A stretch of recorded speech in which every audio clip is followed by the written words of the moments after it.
Hello, good morning, good afternoon, good evening, depending on where you're joining from today. Thank you for joining our weekly live podcast interview for our Transformation Ground Control podcast. We do this live interview series every Tuesday at the same time, same place. We're streaming to YouTube, Facebook, LinkedIn, and Twitter, as well as TikTok here today as well. So thank you for joining. We might be streaming to Instagram as well. I'm not sure though. That one's always a little dicey depending on technical issues there. But whatever platform you're watching on today, thank you for being here. This interview that you're part of today is a live production that becomes part of our weekly Transformation Ground Control podcast. And you can watch that podcast or listen to that podcast by going to transformationgroundcontrol.com. You can see all the past episodes we've done of that show, and you can also keep up with upcoming shows as well. So thanks for being here today. This is the podcast and the interview series that has everything to do with digital transformation, including the strategy, people, process, and technology sides of change. And today's topic that we're going to cover today is implementation planning phase 0 in implementations and digital transformation. So we're going to talk about that critical stage before you start implementing, but after you've chosen your technology and your technology solutions, that interim phase between selection and starting an implementation. What are the things you need to do to get ready and make sure that you're saving time and money ultimately on the overall implementation? And we'll get into the hows and the whats and everything here today with my guest, who I'll introduce in just a moment. But before I introduce our guest, if you could just drop in the chat where you're joining from today.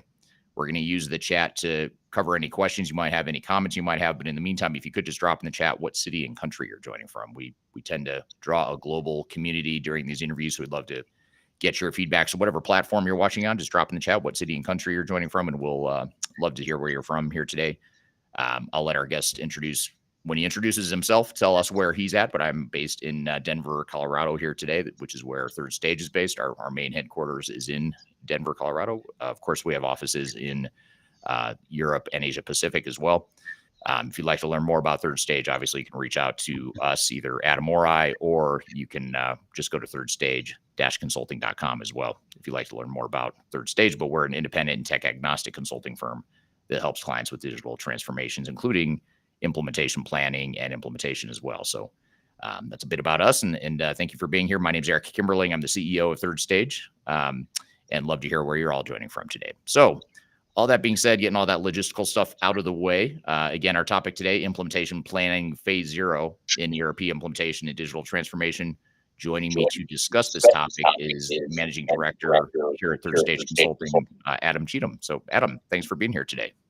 Thanks for having me again. Always fun to be on the podcast. Yeah, it's been a while since you've been on, but you've been on a few times. So thanks for being here. But for those that haven't seen you before or aren't familiar with you, maybe just tell us a little bit about yourself and your background. Yeah, well, I've been doing a lot of phase 0 work. So imagine that. My name is Adam Cheatham. I'm in Grand Junction, Colorado, on the western slope. My background's in technology from a business perspective, right? So the concept here at Third Stage that we really like to focus on is that business should be enabled by technology. And if the technology that you have in place is hindering your business from achieving its goals and objectives, then we have a problem that needs to be fixed, right? If it's a problem, then let's fix it. From a phase 0 perspective, I always like to think of this as prep work, right? There's always work that you should do to be ready. And people want to rush in. They get approval for these massive amounts of money to spend on ERP, and they're in such a hurry to spend that money. Right. That's kind of contrary to the purpose of the project itself, which is to take what we're doing and transform the business in a way that emphasizes what happens after go live. You're not implementing ERP for the process of implementing ERP. There are very few people on planet Earth that like to do that. Right.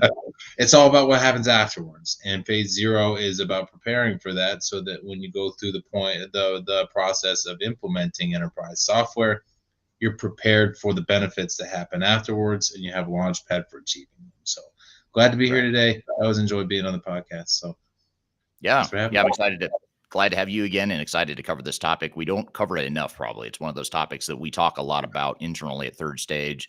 We talk about it with our clients a lot, but on this podcast and in our sort of public-facing content, we don't talk about it nearly enough. And I think it's something that's really important. I'm glad we're diving into it here today.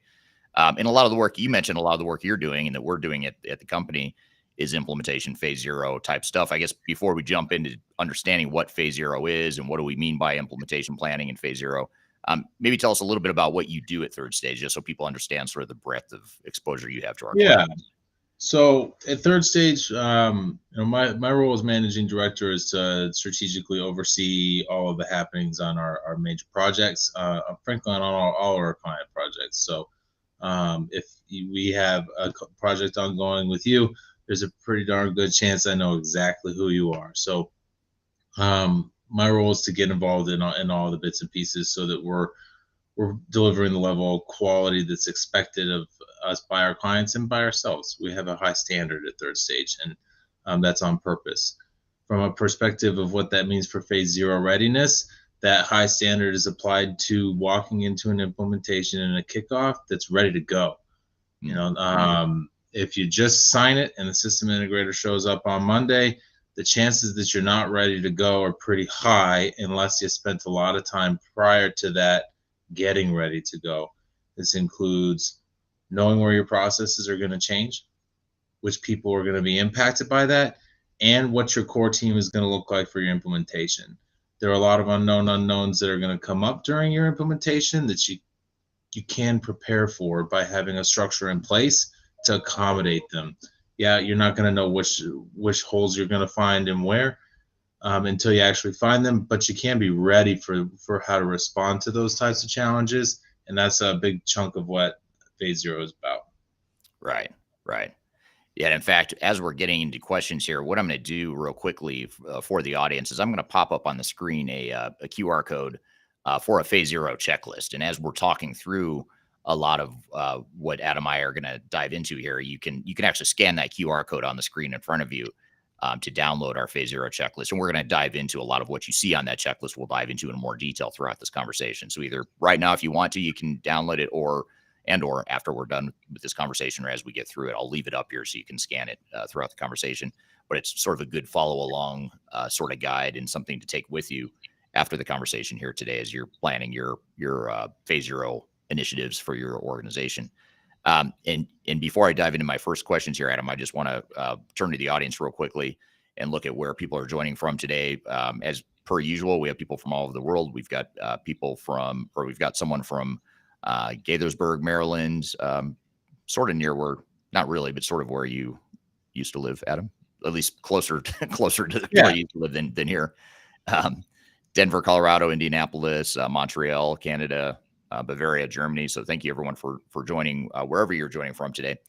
And I guess just to jump in here as we get started, what you started to describe it a little bit, but maybe if we sort of back up and for someone that just has never heard this term phase zero, they don't really know what to expect during an implementation planning phase of a project. Maybe tell us a little bit about what exactly is implementation planning. What is phase zero? Yeah. And why is it so important to a project to be successful? Yeah, I think of this as important in a couple of ways. And if you strip down ERP to its most basic tenets, let's say that all you're doing is moving from one ERP system to another. Where let's say we are moving from ECC 6 to SAP S/4HANA. That's about as clean of a transformation as it gets as it pertains to lift and shift implementation. But what you're going to be told by your system integrator in very many cases is that it's just an upgrade, but it simply is not. We're not upgrading software. We are changing software. And so when we think about what phase zero is, even in the simplest fashion, we're going to be changing our processes. That's kind of the point, right? Unless you're on SAP and you're changing just because SAP is making you, the point here is to gain some efficiencies. And even if you are moving into S/4HANA because you have to, you should be focused on the efficiencies that you're going to gain, because you can recode S/4HANA in a way that just reemphasizes all of your broken processes and makes them more expensive. So let's look at our processes and where we expect those efficiencies to come from. And if we know where they're going to come from, we can focus on achieving them, right? We don't want that to happen by accident. The second part is, who's this going to impact? If we're talking about a lift and shift, the dramatic impact on people is is going to be felt organization-wide.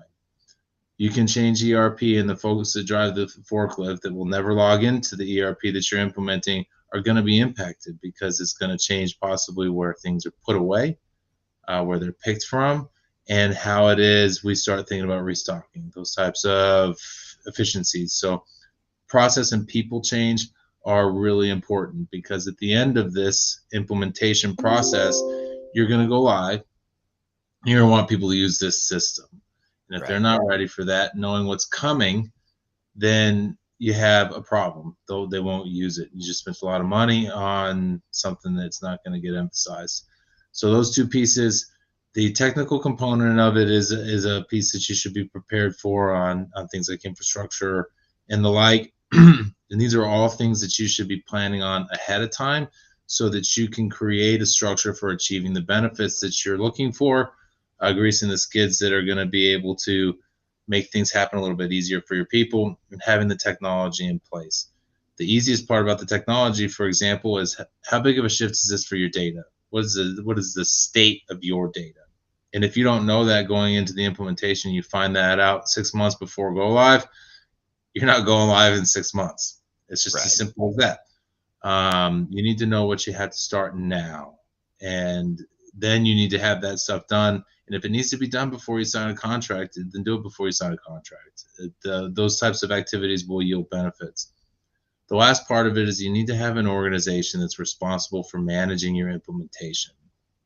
We call it a mission control PMO at third stage.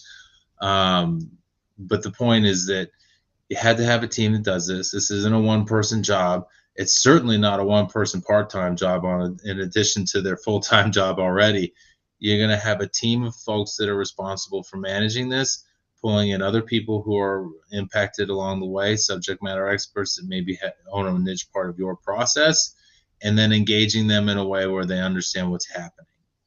So these Right. are just some key components of how it is you want to be ready, and what needs to be in place beforehand, so that when you start your implementation, the pieces are there, the structure is there, and you're not sitting around waiting for the system integrator to send you a bill while you figure out where your footing is. Right. Yeah, absolutely. And you described earlier the dynamic that often comes into play at organizations where they get the budgetary approval and they're so excited to just start spending money. And people are generally excited about the new future state, whether it's, moving to SAP S/4HANA or Microsoft D365 or Oracle Fusion, whatever the new technology is you might be deploying. People are so excited that there's all this momentum and excitement that builds up that causes people to make mistakes early on, ironically or strangely enough. Not intentionally, of course, but they just want to jump in and start building stuff and deploying stuff without really thinking through, well, what does this mean to our business? What are we trying to accomplish?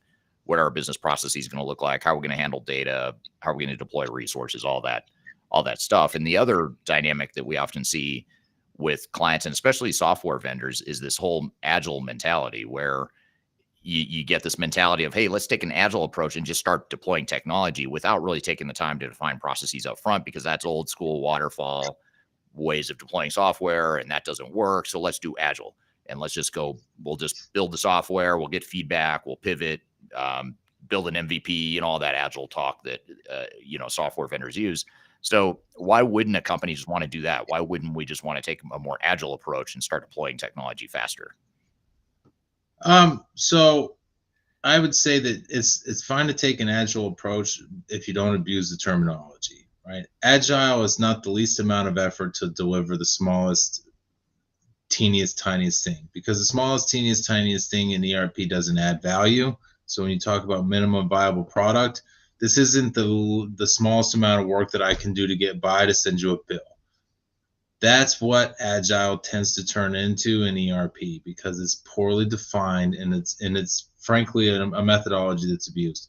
I've used agile methodology for projects in the past. I'm a certified Scrum Master. I do believe in it, but when we start talking about what it is this means in ERP, you have to know that there are no shortcuts in this. So when people are telling you, let's just get going, we're going to do an agile methodology, you can counter that with, then show me what the structure of your agile methodology is, because agile, this still needs to be structured. It still needs to cover all of the bases.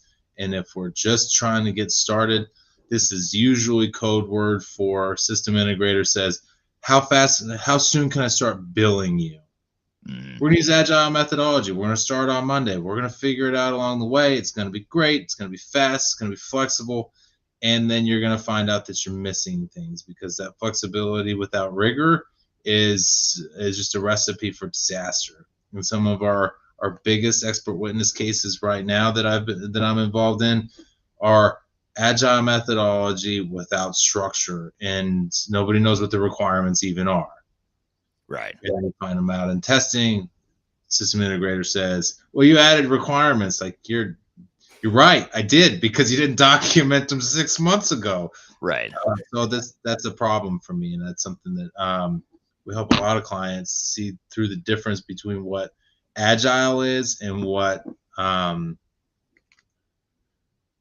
bad implementation is, we'll say. Yeah.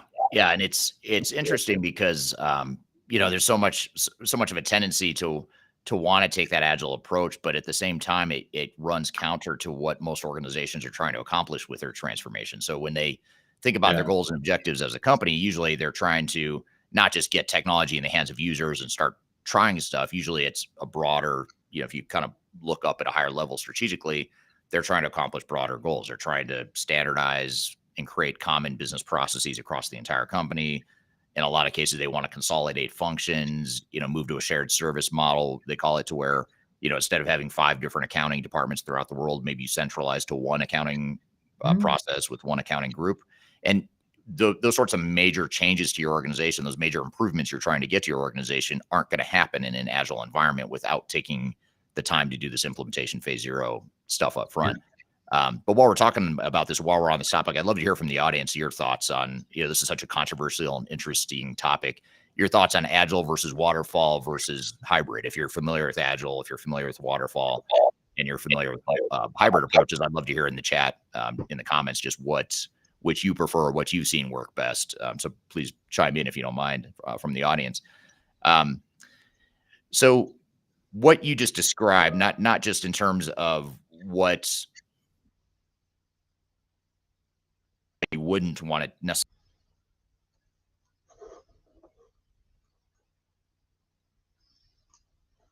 planning, how is that different than what the typical software vendor or technical implementer will typically do as part of an implementation? I know you sort of alluded to this already, but maybe just unpack that a little more. So software vendors are in this to make money off of you, which is part of the process, right? I mean, we live in a society that makes money in exchange for work. That's fine. But what you want to ask is, why so fast? It's not to your advantage to go too fast. The only person who's advantaged by getting started too fast. And so when you think about why you would want to take a step back on the concept of getting started and getting going, having your system integrator do your phase 0 and those types of things, there are a whole host of reasons why you want to be careful with that approach. The first is that speed to invoicing that is the primary motivator on that. You have a lot of accelerators that people will sell you. Hey, it's just a package, something or other, that it starts this a whole lot faster. So all that phase 0 stuff isn't necessary. We're going to put you in a box, and it's going to work out that way. That's not how that goes. Every single time I talk to somebody that's like, we got started too fast, there's a system integrator behind that says that we have an accelerator. Right. And all that is tens of thousands of dollars as a signing bonus is what it feels like to me. So that's thing one. Thing two, having your system integrator run your phase 0 is asking somebody who has a skill set in a technical thing to do something that is not technical. Your phase 0 is technical in only the ways in which you are understanding your integrations, your infrastructure, and your data. Your people, your processes, and your PMO are not technical in nature. They're people, process, and PMO oriented. So asking your system integrator to take care of those things is asking them to do something that they are not skilled in. So you want to have somebody who is, and somebody who also understands your business in a way where you can understand, how big of a change is this for me? That business acumen and saying, okay, this is how this is going to be different, and then moving into who's that going to impact and how is the conversation that you need to be having in phase zero. And your system integrators are going to simply say, here is your box, just start climbing in. And you'll say, well, that's not how we work. And they'll say, well, you can either get in the box, or we can write you a bunch of custom software.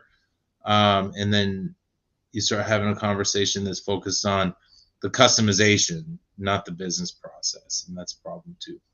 Right. Yeah.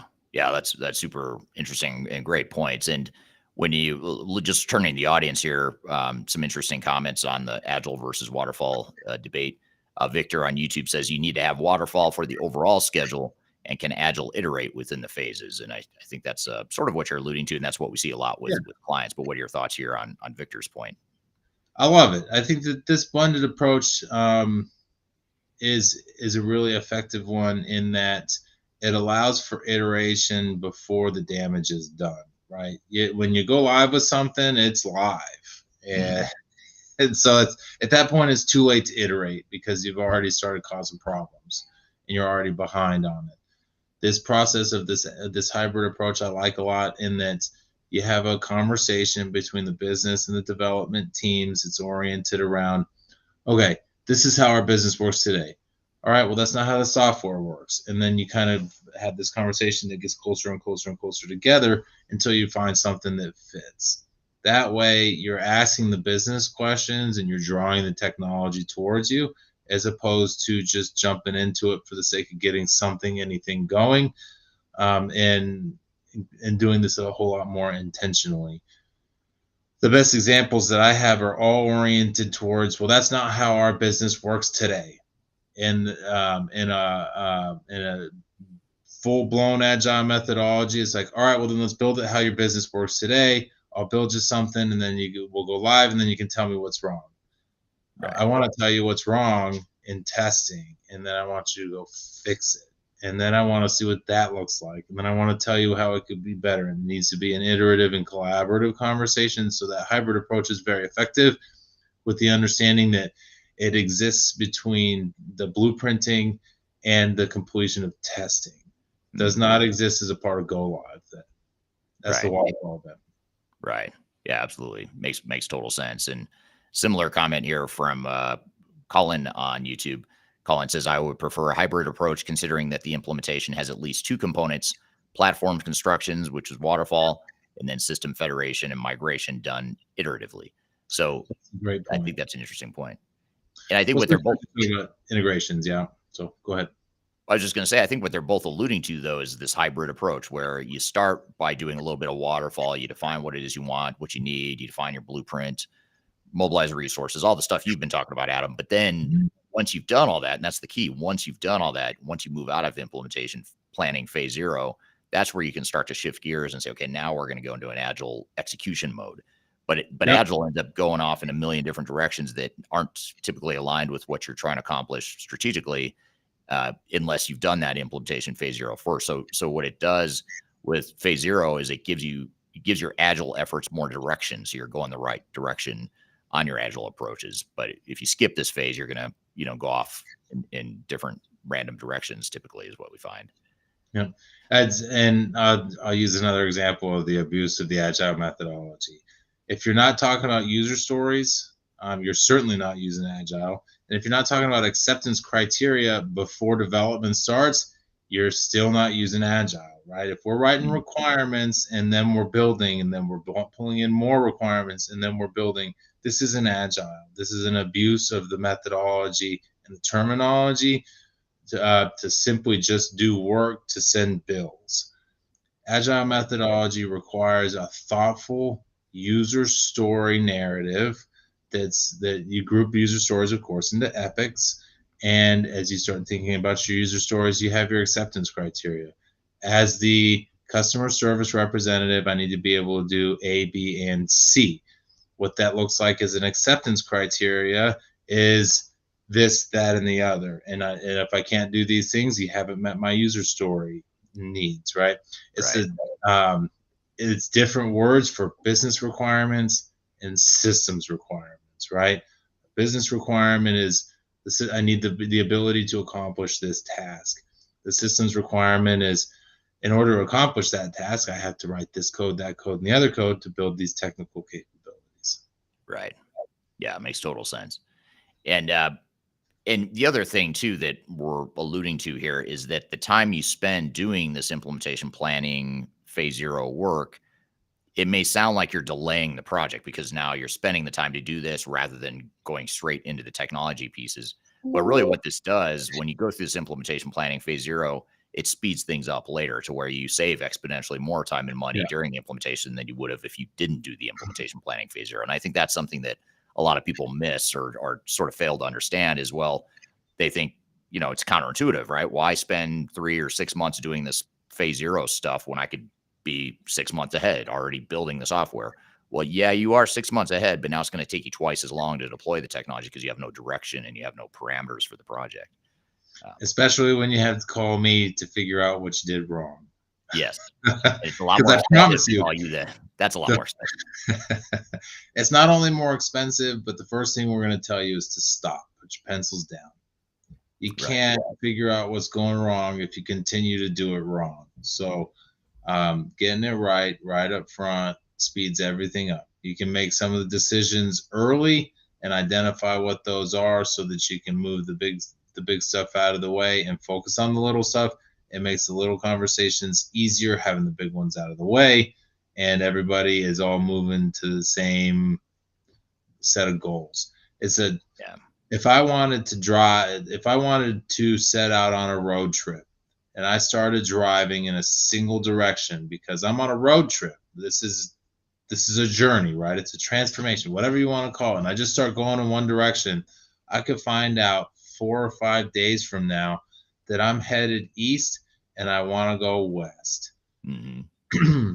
And it's a simple analogy, but a lot of our clients find themselves in that same type of conversation where we started going in this direction to find that it's entirely the wrong direction. And now how many months did you spend on that rushing to go the wrong direction? Right. Reminds me of that scene from the movie Dumb and Dumber where they're at the gas station.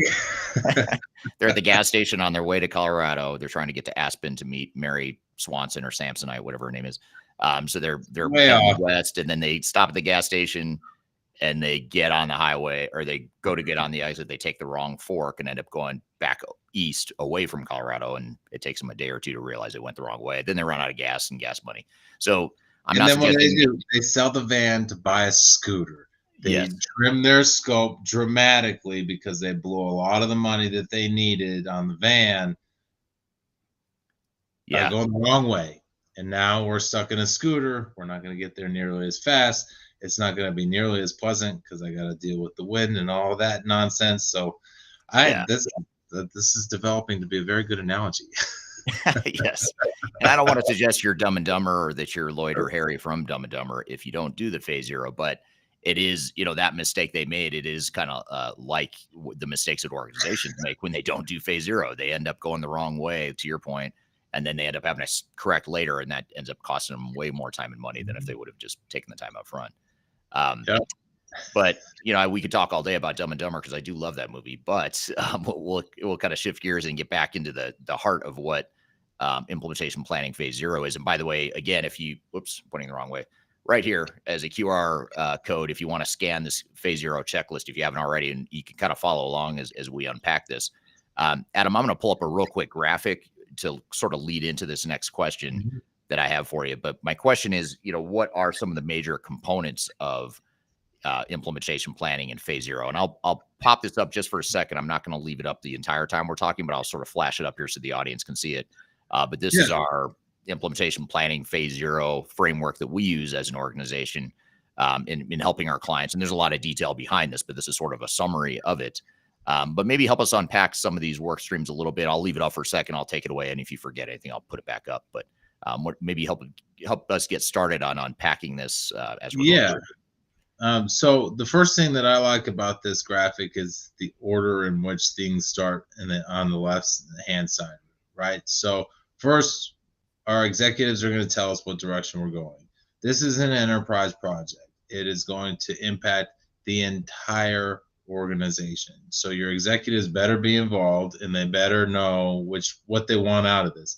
This isn't something to be dictated away and assigned to the technical team to say re-implement our ERP. There needs to be a strategy around it, and it needs to be driven in a way that creates alignment and what that means.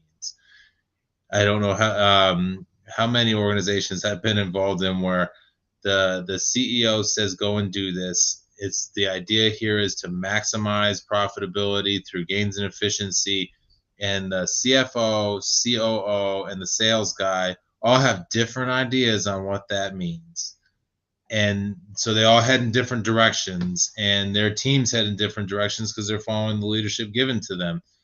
These guys are over here worried about cutting costs. Sales is worried about maximizing the number of dollars that they can get committed, and sales is selling things that cost a lot of money, and COO is freaking out because it's not aligned, and you find that out too late because the contracts are signed, and now we have a problem. So executive alignment is the beginning, the direction that we're going to point in. Are we headed east? Are we headed west? And why? So that the organization can sync up with that.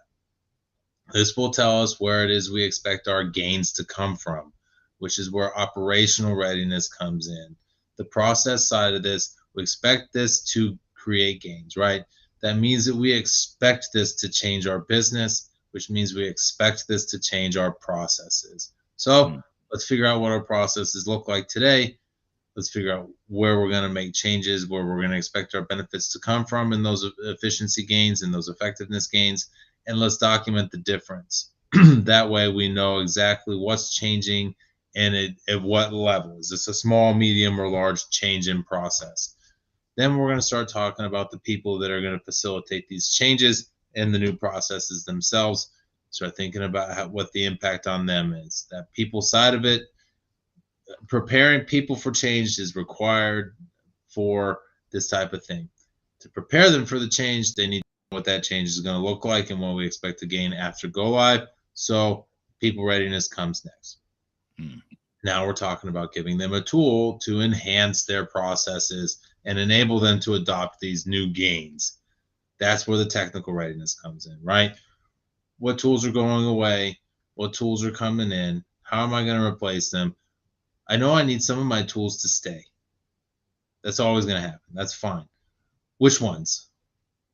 And how are we going to integrate them? What does our data look like? Because when we start thinking about decision-making processes at the executive level, the data is what enables that. And if your technology doesn't actually represent the processes that you're seeking to achieve, then your data is not as useful as it ought to be. So our technical readiness is dependent on our ability to reflect our future state in a software system and then sync up with it so that our data is ready for that. That will also help us understand what we need to do with our data so that we can get the right pieces collected and make good decisions. So those are generally the 4 tenets and pillars of how this is going to impact your organization. The last piece of it is making sure that these all stay tied together, not just at the beginning, but all the way through your implementation. And then, frankly, through support after go live. So your project governance and your planning needs to be thoughtful and intentional so that when you build your PMO and your project core team around your implementation, you have the right people in it, they have the right structure for making decisions, and they have the ability to go and execute. That structure for making decisions is one of the more common pitfalls that we're finding out we're finding a lot of our clients fall into right now. This kind of is one of our hotter themes, in that if my team at the ground level, our business process owners, our global process owners, don't know what decisions they can and can't make, they won't make any decisions. And if they don't make decisions, then we don't know how to escalate the decision-making process. You should have a core team that's enabled to make decisions, that are able to then know which decisions they can and can't make. Then the sponsor comes in to be able to say, all right, these are the decisions I can make. based on where the tiebreakers are going to come from. Let's say, for example, if you have sales and ops disagreeing on what this should look like, your sponsor is going to help break that tie. But the sponsor is also going to be very good at knowing, what do I need to do to escalate some of these decisions? Because at some point we need our VPs and our executives, our COO and our chief sales guy to talk this out, and they'll make those decisions. That's okay. Sometimes our C-suite needs to make the decisions, and that's important because we can't break those ties ourselves in an arbitrary fashion, and they're going to be dramatically oriented towards achieving those goals at the strategic and executive alignment level. So there's a lot that goes into this. This is a great framework, and it's the very beginning of what it is our phase 0 framework starts to look like. So I certainly recommend you guys on the line take a look at this and see if there are anything on here that you don't feel like you understand or have questions about, because we'd be happy to answer them. Yeah. And just to play devil's advocate for a moment, let's just say I'm gonna role play here for a second. I'm gonna be a doesn't matter, SAP or Microsoft sales rep here. I'm selling software and services, and I'm just gonna respond to what you just said. So I'm gonna say, well, hey, we don't need to worry about executive alignment because you're already aligned on buying our software. So clearly you are aligned as an organization. We're good there. We'll do some status reporting and stuff along the way. So we'll keep the team aligned. So we're covered there. Operational readiness and the business process piece of it. We've got pre-configured best practices in our software. Don't need to worry about that. Let's move on. People readiness. We're going to do some train the trainer as part of our project here. So we're good there. Move on. Don't need to do phase 0 there. And then technical readiness. You're going to replace all your systems with our technology. So that's kind of a moot point. So how do you respond to that? Because that is the sort of the messaging that I'm paraphrasing and oversimplifying, but that's the sort of messaging you often hear from software vendors and their implementation technical partners. How do you respond to that, or what do you think of that? All right, when do I get to meet my team? That's a first good question, and they'll say after you sign your contract, and that's too late. Right. I need to, who do I need to have on my team ready to go? Don't worry about it. We're going to handle that. You don't need to do any prep work. Okay, so how much time am I talking about for my core team? How many members of my core team do I need? We'll figure that out. Right. You should know those answers beforehand, because what they're telling you is they don't want you to know the hard answers yet, because what they're going to tell you is that you need a team of 6 people and they need to be dedicated full time. It's like, all right, well, I'll go hire 6 consultants. I say, no, they need to be 6 of your best people. They need to be the folks that know your business inside and out and are capable of leading your organization through this change. And then you go, I know who those 6 people are, and they have day jobs. And if I pull them from the business, we will be crippled. You want to have that conversation before or after you sign your contract and your system integrator is sending you a bill?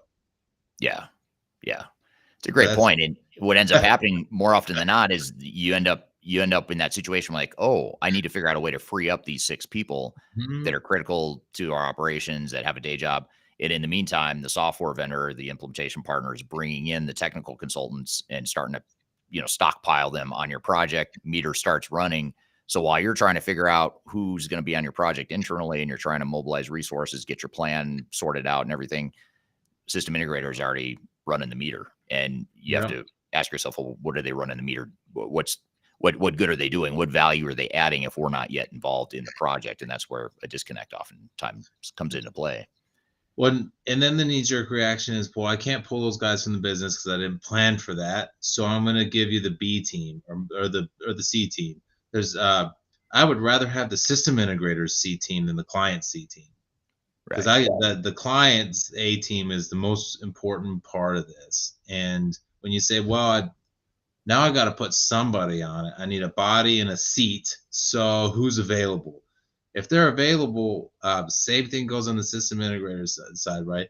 A lot of folks who are available right now that aren't working on something, they're not working on something because they're not important enough or high quality enough to be working on something. They got moved off of it for whatever reason. That's not to say that the A team does finish their job and become available from time to time, but the folks that are available, you need to look at more carefully for whether or not you want them on this team. And if you're reactive as a client implementing this in a space where you're putting your BC team on it because your A team, you didn't plan to free them up, so you're not going to.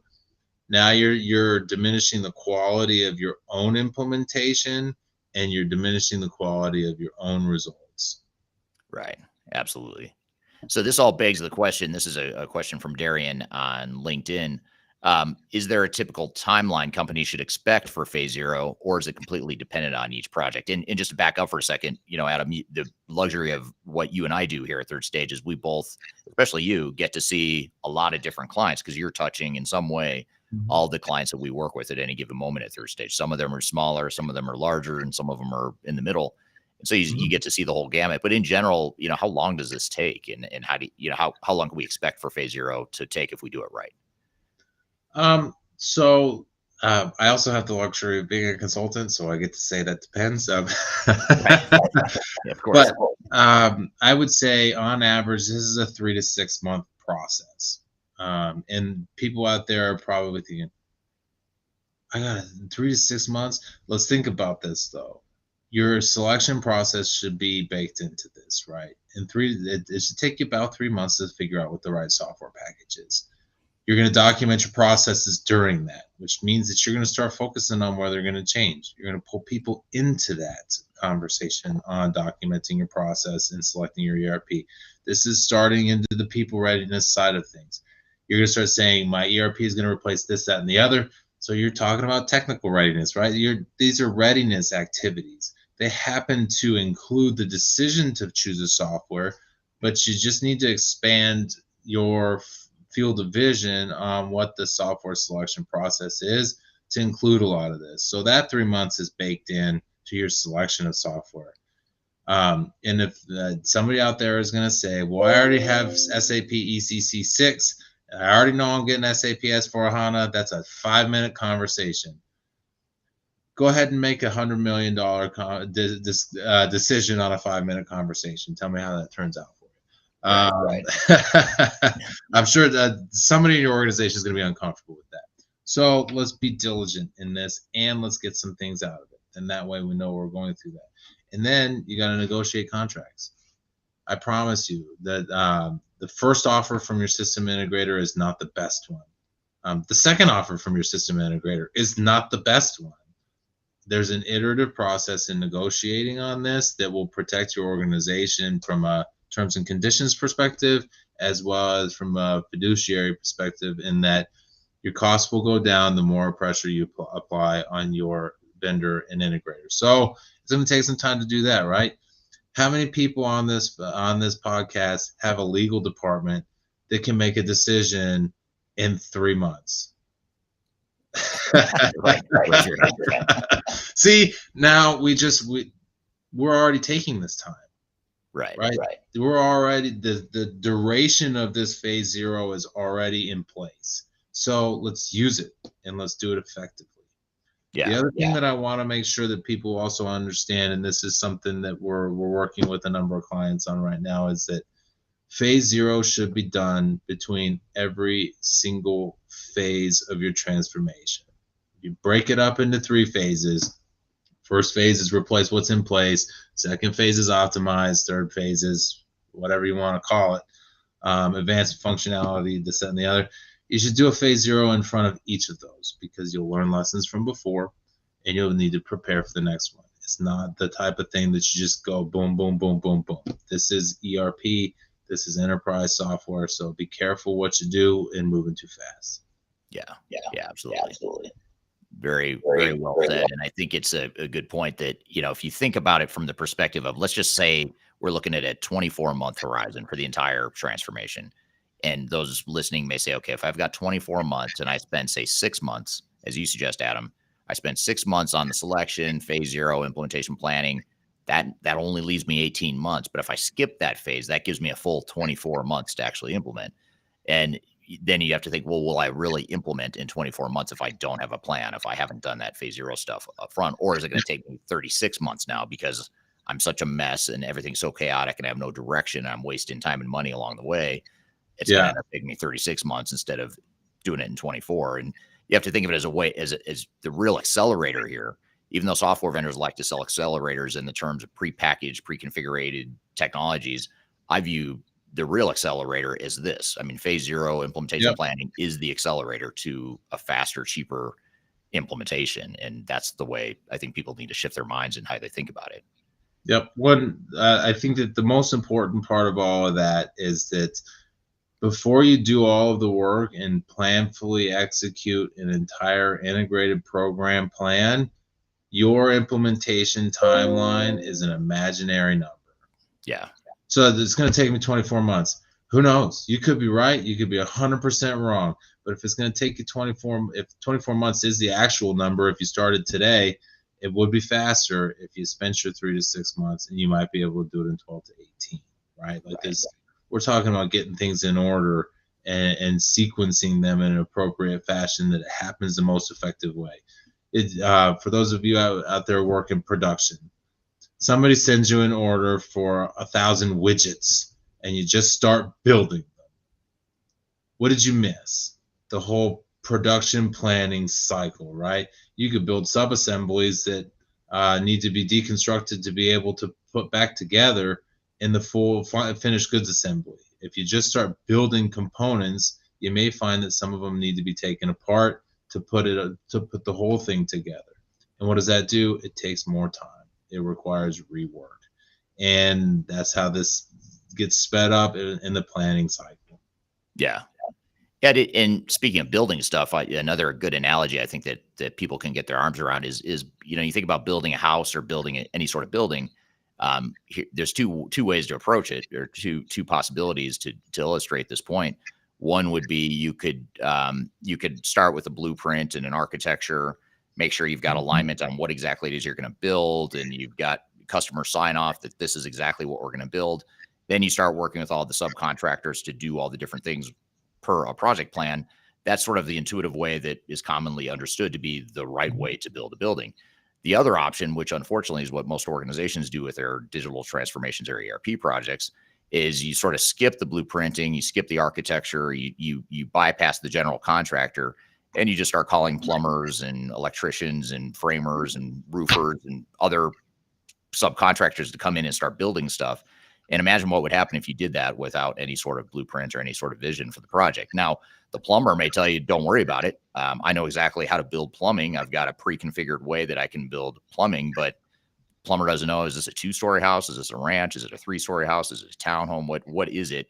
And how exactly is it designed? And that's a lot like what organizations end up doing, is they end up calling the plumbers and the framers and the roofers and everyone without having done all that upfront work. And they wonder why the project takes so long and why they're not getting what they want out of it. And if you think of it in the terms of building a physical house or a physical building, it's the same mentality or the same thing. Yeah, let's run the wiring and the plumbing before the drywall goes up and before they blow the insulation in. Because if after all of that happens, now they're saying, oh, you want to put an outlet there? Well, right. The closest wiring is 20 feet away, and we got to go through all that insulation that we blew in. We got to We've got to move the kitchen because the plumbing was done a different way than what you think, and so we've got to move the kitchen into a different part of the building. And that's what you end up doing with these projects. Is you end up, the plumber in this case, in this analogy, is the system integrator or the software vendor. You've called the plumber, and now the plumber's coming in trying to build plumbing, and you haven't done all the other work and planned for all the other work that needs to happen outside of what the software vendor and the plumber is going to do. Yep. And your system integrator is going to say, look, it's all prefab. We're not worried about that. We're going to show up. We got big chunks that we're just going to, all we got to do is screw them together. Right. Well, what if I don't want the kitchen there? What if my business requires my kitchen to be closer to the garage so that it's faster for me to take the trash out? Right. Exactly. Those types of things. Yeah. Here's a question from Serge on LinkedIn. He says, are there any tools you use for strategic business process deeper dives? At what level should the processes be mapped? Yeah, we've got a really very good business process management tool that we use at Third Stage to help with this. But and Eric, you're better at that one than I am, just because you're closer to it. But from a perspective of what levels is that, that's an iterative conversation, right? To make a decision on what software I need and what processes are going to change, we're probably talking level 2, maybe level 3, right? When we get into the blueprinting phase, we're going to get down into greater detail, level 3, level 4, level 5. And that's when we start really coding software and building around that. So Yeah. they need to be mapped at the level 5, as you're going through the design and build phase of your implementation. You want that step by step, especially for tools like Microsoft Dynamics and S4HANA, because they do require you to know exactly how you are going to build every single field and in what way. So you do need to get down to that level eventually. When we're talking phase 0, level 2, level 3 is sufficient, because if you get farther down to that, you begin to dictate the solution. And when you get into dictating solution, you start to build it the way that it's run today. And now we have a problem because we're not Yeah. looking to do what we do today. So we do Yeah. have a very good business process management tool, that we use to help our clients in identifying what processes are going to change. What processes do they know? Do they have that nobody's using? Those Right. types of things. So Yeah, and for those that don't know or haven't heard that nomenclature before, phase or I'm sorry, level 1 to level 5 business process mapping. Level 1 is your real high level macro processes, sort of your end to end processes. So it'd be like um, capture customer requirements would be one step, create customer order would be a second step, really high level. It's not telling you how to do it. It's not giving you any sort of real detail, but it's just sort of that macro process. And then level 2 gets into a little bit more detail all the way on down to level 5. And by the time you get to level 5, that's where you're saying, I'm going to this screen, I'm filling out this field, I'm choosing these options, and you're getting super granular within the technology down at level 5. Now, the problem with what software vendors will say is they'll say, don't worry about phase 0 business process mapping because our software has the business processes baked within it. Well, the problem is they're talking down at level 5. And at level 5, you can be making a ton of different decisions at that granular level. The software is very flexible, generally speaking. So you've got to know, how are we starting at the top level? And then how are we going to work our way down to level 5? And that's where business process management tools can help by getting that sort of business architecture in place first, so that regardless of what technology you deploy, this is what we want our business to look like. Then as you get past phase 0 into implementation, that's where you get into level 3, 4, 5 with the software vendor and with the technical partners to define what levels 3, 4, and 5 look like more at the process, the detailed processing workflow level. So I think that's a good way to think about it. And I like the word iterative because it is iterative. You're not going to do it all in phase 0, but you are going to get down to level 2, maybe 3 in phase 0 and use that as your blueprint for how you're going to lead into the implementation. And by the way, by doing all this phase 0 stuff, including the business process mapping, it puts you, the customer, in charge of the project. So now suddenly you're in control. You're the one dictating how this is going to look and how it's going to affect your business, rather than just assuming technical vendor is going to have all the answers based on how they typically deploy technologies. Yeah. So good stuff. So here's a question that I imagine some people might be thinking on this call or on this interview, listening in. But what if you're already past phase 0? What if I'm on a project and I've already gotten deep into the technical implementation, and I look at and listen to everything you've just said, Adam, about what you should do in phase 0, and I panic a little bit and say, "Uh-oh, I haven't done half that stuff, or 2/3 of that stuff that you just described, but yet I'm already well into this project." What advice do you have? Like, should I stop, go back and do phase 0? Should I start to pepper in pieces of phase 0 as I go? Or how do you suggest handling that? yeah, and that's a difficult question to answer, because at the end of the day, the question is, how was it going? And in some cases, you might be one of the lucky few that, yeah, you know what, it's actually going fairly well. We picked the right software by accident, and it fits our business perfectly, By and accident. so we're right on track. And if that's you, congratulations! Like, not good, well done. Maybe, Yeah, right. but if it's not, like, I don't know how many times we called. Look, there's something doesn't feel right. I can't put my finger on it. We're halfway through this. Whether you did phase zero or not, to be entirely honest, it just doesn't feel right. Mm, Trust your instincts on that and get a second opinion too. Um, a lot of our, we're not afraid to tell clients, look, you're just fine. This is hard. And it feels hard because it is hard. mhm. And so stay the course. Make sure you got your quality assurance. So as a third party that can tell you, all right, you are drifting a little bit, but sometimes we say that, and that's fine. We got no problem being upfront and honest. But at the same time, lots of times your gut is going to be 100% accurate that something's wrong, and so we come in and we'll figure out how to diagnose that and then be able to tell you, all right, this is where these changes need to be made. This is how you can improve, and this is what you should do. We do mostly come into these types of things and we let the implementation continue on unless somebody tells us, look, there are fires everywhere. It's all on fire. Then it's like, okay, then Right. stop lighting matches. Mhm. Right. So we will sometimes say, look, yeah, you at first glance, you guys are in trouble, so stop everything. But we also understand that stopping an implementation on a global scale is hard to do and costs money. Idle time costs money. So we're fully aware of that. So when we say that, it's because we have to. Most of the time, it's um, we can come in 4 to 8 weeks, depending on the level of urgency and how much information we need to get into, and say, what's wrong? What's going on here? 4 weeks is really fast, to be fair. A lot can happen in 4 weeks, but a lot is certainly not going to happen in 4 weeks.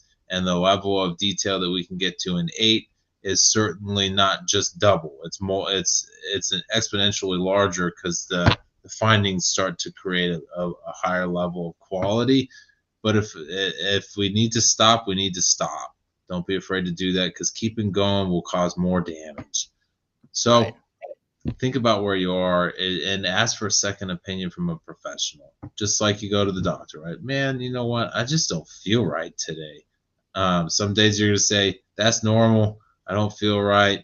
Maybe I had too much to drink last night. Right. Something like that. I know exactly what's going on here and I deserve it. Or I don't feel right. Um, my vision's blurry. My chest hurts. These are things you should go to the doctor for. And maybe they'll tell you, yeah, you know what? You're going to be fine. Or you need to see a specialist and you need to make some changes to your lifestyle. And that's okay. You want to find those things out early rather than when it's too late. And right before go live is too late. Yeah. Yep. Totally agree.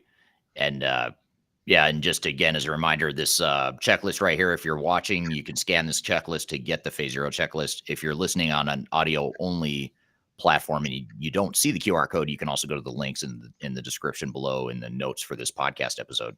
But just to sort of wrap this all up and give us some guidance on how to move forward here, Adam, how do we get started on this process? I know we've got the phase zero checklist. You can download it here. We've got the slide and sort of the visual that sort of hopefully gets us a little bit grounded in terms of what it is we should be doing in phase zero.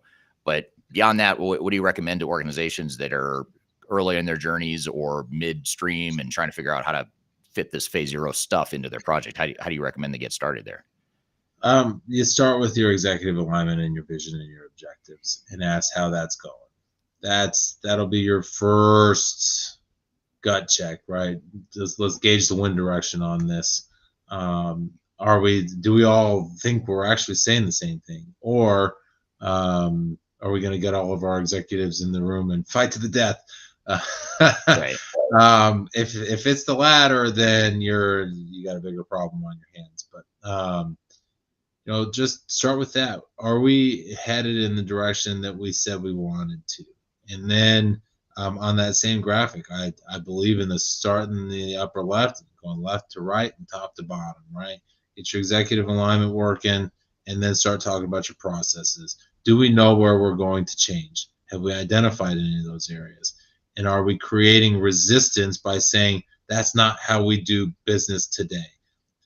Right. To a certain extent, I want to know how you do business today.